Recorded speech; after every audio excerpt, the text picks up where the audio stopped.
Oke, terus sekarang kita pahami gagasannya. Namanya Revolusi Indonesia. Tan Malaka termasuk bapak revolusi dan dialah yang pertama kali menggagas istilah Republik Indonesia. Jadi istilah RI itu pertama kali dari Tan Malaka. Maka dia dikenal bapak Republik Indonesia. Jadi kalau kalian bilang hari ini NKRI harga mati, berarti kita 4 huruf itu yang 2 miliknya Tan Malaka. Jadi kamu utang separuh pada Tan Malaka, NKRI-nya.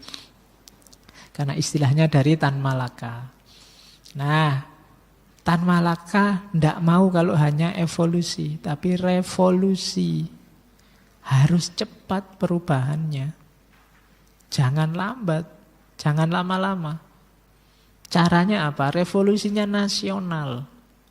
Bareng-bareng kompak untuk melakukan gerakan. Jadi revolusi nasional itu wadahnya, isinya revolusi sosial.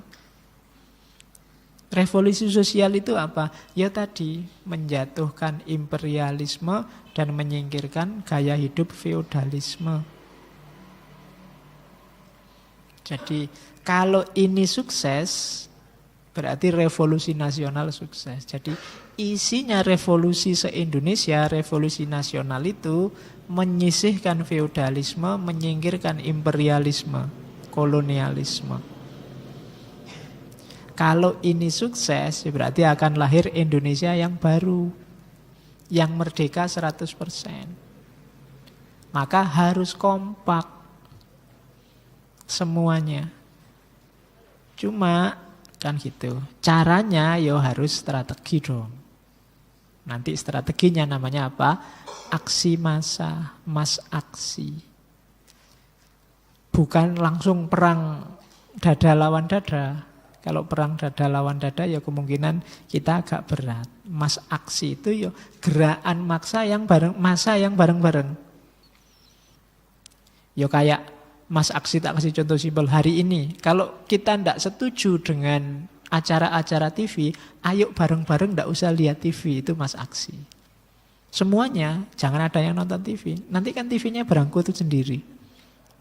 Nah itu di antara contoh mass aksi. Cuma zaman itu belum ada TV. Jadi pengerahan rakyat. Kompak bareng-bareng. Kalau penjajah bikin produk apa, nggak usah beli produk itu. Selesai, produknya nggak laku. Itu contohnya mass aksi. Oke, nanti ada penjelasan lagi mass aksi. Yang kedua dikritik. Kenapa harus revolusi bukan evolusi? Karena proses kooperatif itu terlalu lama. Dia mengkritik diplomasi. Diplomasi itu sifatnya lambat. Kemudian kita rugi. Diplomasi itu kita tidak bisa full. Perjanjian-perjanjian itu kan bikin kita malah sumpek sendiri. Orang yang suka diplomasi, yang bikin kita malah rugi. Kalau di Tan Malaka disebut inlanders alat. Jadi kaki tangannya Belanda. Kita malah rugi sendiri. Nanti waktu diplomasi ada kesepakatan, oh Indonesia sampai wilayah sini ya, yang sini miliknya Belanda, kan ada itu. Di perjanjian Renville itu demarkasi batasnya, ini miliknya Belanda, ini miliknya Indonesia. Itu hasilnya diplomasi, malah menyusut. Keliru. Jangan diplomasi dong katanya Tan Malaka. Kalau ada maling masuk rumahmu, ya usirlah dia. Kalau perlu dipukuli, masa malah diajak berunding. Ya kan? Lo penjajah itu kan maling masuk ke rumah kita, malah diajak rundingan. Gimana? Sampean mau ngambil apa? Terus, ya kan perundingan itu kan kasarannya begitu. Mau jajah seluruh Indonesia, ya enggak bisa dong. Lah kita gimana? Oke deh, setengahnya aja ya, boleh ya. Ya boleh lah, cuma ya kompensasinya apa? Itu rundingan kan begitu. Lah wong itu maling. Kalau ada maling masuk rumahmu ya diusir, dipukuli sampai dia pergi bila perlu. Kok malah diajak berunding? Nah, boleh pakai kalimat ini untuk maling-maling yang hari ini ada di Indonesia. Dalam tanda petik ya. Jadi jangan diajak berunding, jangan negosiasi sama maling. Ya diusir. Biar kita ndak rugi. Maling diajak rundingan, dia datang ndak bawa apa-apa, pulang bawa banyak. Kalau rundingan kan rencananya bawa banyak, terus akhirnya cuma bawa sedikit kan itu. Tapi tetap saja itu maling. Jadi kalau ada maling masuk ke rumah, ayo kita usir. Bila perlu dipukuli kalau nggak mau pergi. Jangan diajak berunding. Ini dasar logis kritikannya Tan Malaka pada usaha-usaha diplomasi. Diplomasi itu malah merugikan kita. Perjanjian Linggarjati, perjanjian Renville, perjanjian KMP. Akhirnya kan selalu ada sisa wilayah kita yang tidak kita kuasai.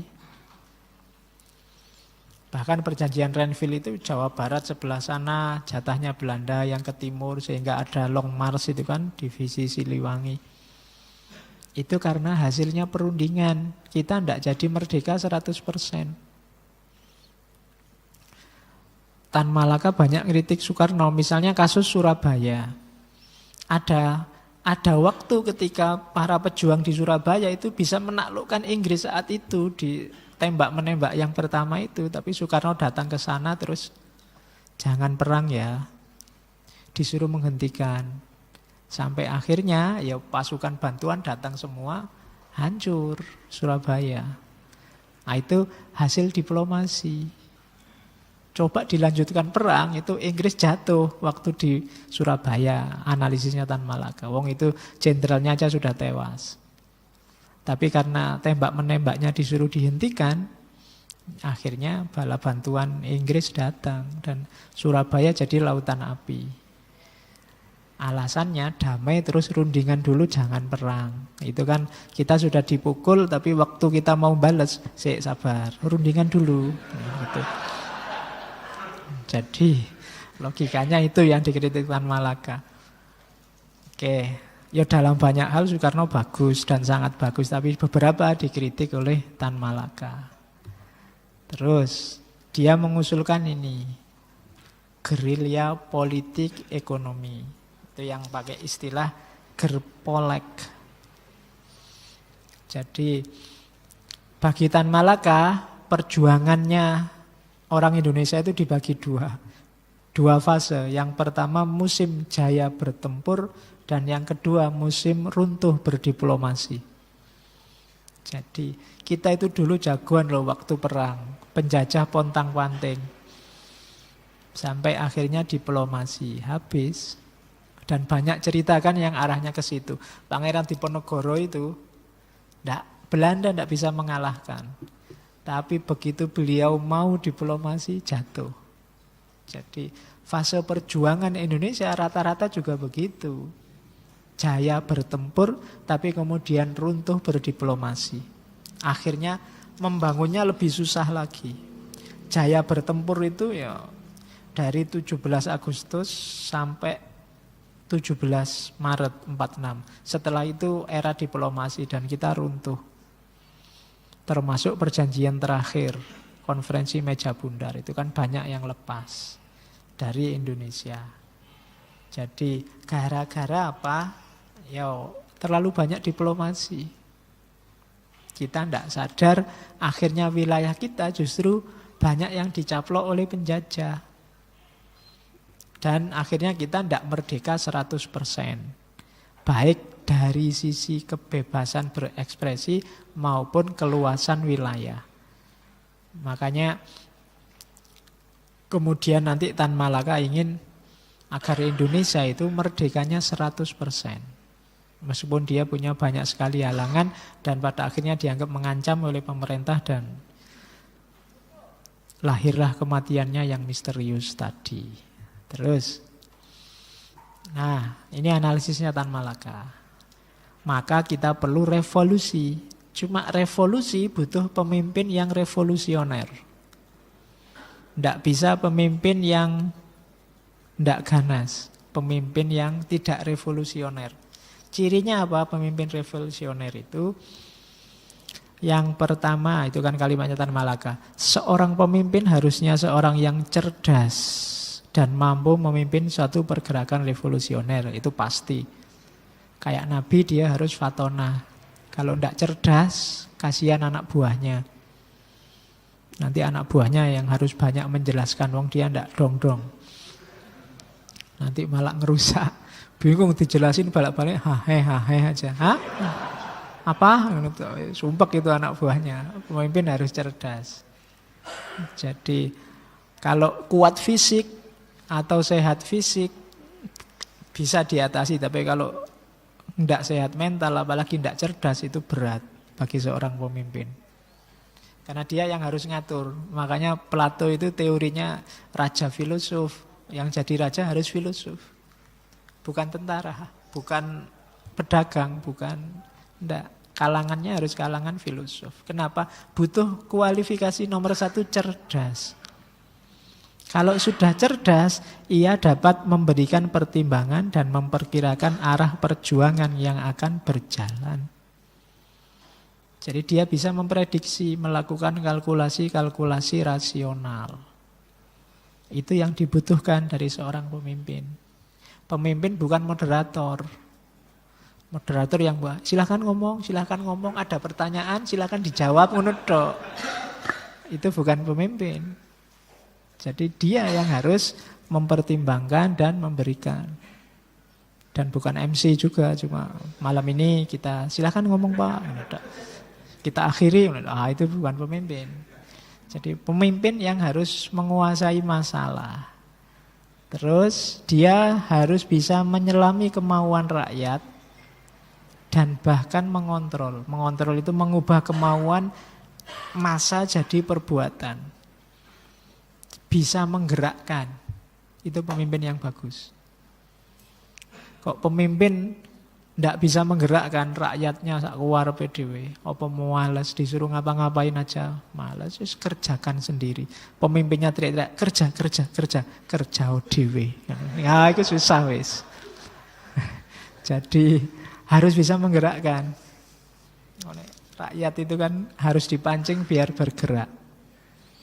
Terus ya, cuma katanya Tan Malaka, untuk bisa menggerakkan massa memang butuh lembaga, butuh partai. Tapi partainya yang revolusioner. Partai yang mempertimbangkan dialektika, yang mau berubah, bukan yang status quo. Partai inilah yang nantinya akan mempertemukan orang-orang yang memiliki persamaan pandangan dalam revolusi.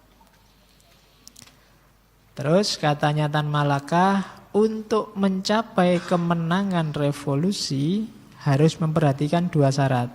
Yang pertama, kondisi objektif, yaitu suatu tingkatan sistem produksi yang tertentu dari masyarakat dan taraf tertentu dari kesengsaraan rakyat.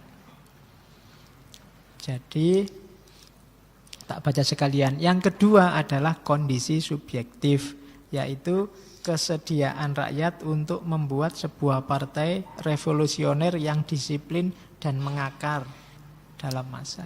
Syaratnya revolusi sukses yang pertama adalah pemahaman terhadap kondisi objektif. Situasi realnya harus dipahami, harus ngerti problemnya ada di mana dan mau kemana. Kalau ini saja tidak bisa, jangan membayangkan bikin revolusi. Memahami dirinya sendiri juga tidak bisa. Orang itu kalau mau bikin perubahan drastis kan harus jelas sekarang apa, besok mau jadi apa. Baru orang bisa berubah. Lah kalau sekarang aja tidak paham kayak gimana, mau berubah kemana juga tidak mungkin. Bisa. Hari ini kamu apa, besok mau jadi apa. Itu baru orang bisa revolusi. Maka gerakan-gerakan revolusioner itu selalu sifatnya transformatif, selalu transform. Ya, jargonnya transformasi kan dari refleksi untuk aksi. Refleksi itu berpikir secara objektif. Kita itu kayak gimana sih sekarang posisinya, ada di mana? Mengapa kok begitu? Terus kita ingin melakukan perubahan apa? Baru bisa revolusi. Itu kondisi objektifnya kita harus paham. Setelah itu baru masuk ke kondisi subjektifnya. Kesadaran, kemauan rakyat untuk melakukan revolusi. Dengan jalan bikin lembaga, bikin organisasi, bikin partai, dan melakukan gerakan, kan itu. Jadi ada objektif, ada subjektif. Kalau sudah sadar, saya sekarang ada di sini dan mau berubah ke sana, caranya bagaimana? Ya itu tadi, lewat kendaraan, organisasi, lembaga. Kenapa kok harus ada organisasinya, Pak? Ya kalau enggak, ya jalan sendiri-sendiri nanti. Maunya berubah ke sana nanti bisa jalan kemana-mana kalau tidak dikoordinir oleh organisasi. Maka harus ada organisasinya. Makanya ada jargon yang bilang kejahatan yang terorganisir itu lebih sukses daripada kebaikan yang sendiri-sendiri. Jadi kuncinya pada organisasinya. Kalau kita sudah ada organisasinya, kompak bareng-bareng, gerakannya lebih efektif. Dan umat Islam kan sangat diajari itu sejak awal. Sholat itu kan latihan organisasi bareng-bareng. Apa ndak bisa sholat sendiri-sendiri? Sangat bisa, bahkan lebih cepat. Ya, tapi kan ndak jelas tujuannya. Yang jelas bareng-bareng. Latihan berorganisasi. Karena memang revolusi itu ndak mungkin sendiri-sendiri. Harus bareng-bareng, maka butuh organisasi. Oke, jadi butuh pemimpin yang cerdas, yang bisa membaca realitas, yang bisa memahamkan tentang kondisi objektif, dan yang bisa menjalankan organisasi yang bisa menggerakkan massa. Itu syaratnya revolusi. Dan jangan salah, Tan Malaka meskipun dia bikin Partai Murba, dia tidak memposisikan diri jadi ketuanya. Katanya Hari Puse, Tan Malaka itu tidak betah dengan urusan jadi ketua, jadi yang kesuwen. Kalau rapat itu dia tidak bakat, mungkin tidak suka diplomasi itu, tapi dia suka gerakannya. Makanya dia tidak memposisikan diri jadi ketua.